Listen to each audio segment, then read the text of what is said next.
Genesis 3. Now the serpent was more subtle than any beast of the field which the Lord God had made. And he said unto the woman, Yea, hath God said, Ye shall not eat of every tree of the garden? And the woman said unto the serpent, We may eat of the fruit of the trees of the garden. But of the fruit of the tree which is in the midst of the garden, God hath said, Ye shall not eat of it, neither shall ye touch it, lest ye die. And the serpent said unto the woman, Ye shall not surely die. For God doth know that in the day ye eat thereof, then your eyes shall be opened, and ye shall be as gods, knowing good and evil. And when the woman saw that the tree was good for food, and that it was pleasant to the eyes, and a tree to be desired to make one wise, she took of the fruit thereof, and did eat, and gave also unto her husband with her, and he did eat. And the eyes of them both were opened, and they knew that they were naked. And they sewed fig leaves together, and made themselves aprons. And they heard the voice of the Lord God walking in the garden in the cool of the day. And Adam and his wife hid themselves from the presence of the Lord God amongst the trees of the garden. And the Lord God called unto Adam, and said unto him, Where art thou? And he said, I heard thy voice in the garden. I was afraid, because I was naked, and I hid myself. And he said, Who told thee that thou wast naked? Hast thou eaten of the tree whereof I commanded thee that thou shouldest not eat?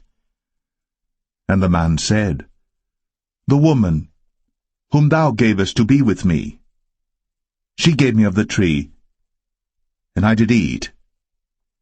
And the Lord God said unto the woman, What is this that thou hast done? And the woman said, The serpent beguiled me, and I did eat. And the Lord God said unto the serpent, Because thou hast done this, thou art cursed above all cattle, and above every beast of the field. Upon thy belly shalt thou go, and dust shalt thou eat all the days of thy life. And I will put enmity between thee and the woman, and between thy seed and her seed. It shall bruise thy head, and thou shalt bruise his heel. Unto the woman he said, I will greatly multiply thy sorrow, and thy conception.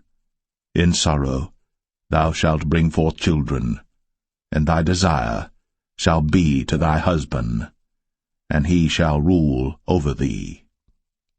And unto Adam he said, Because thou hast hearkened unto the voice of thy wife, and hast eaten of the tree of which I commanded thee, saying, Thou shalt not eat of it, cursed is the ground for thy sake. In sorrow shalt thou eat of it all the days of thy life. Thorns also, and thistles shall it bring forth to thee, and thou shalt eat the herb of the field. In the sweat of thy face shalt thou eat bread, till thou return unto the ground. For out of it wast thou taken, for dust thou art, and unto dust shalt thou return. And Adam called his wife's name Eve, because she was the mother of all living. Unto Adam also and to his wife did the Lord God make coats of skins, and clothed them. And the Lord God said, Behold, the man is become as one of us, to know good and evil. And now, lest he put forth his hand, and take also of the tree of life, and eat, and live forever. Therefore the Lord God sent him forth from the Garden of Eden, to till the ground from whence he was taken. So he drove out the man, and he placed at the east of the Garden of Eden cherubims, and a flaming sword which turned every way, to keep the way of the tree of life.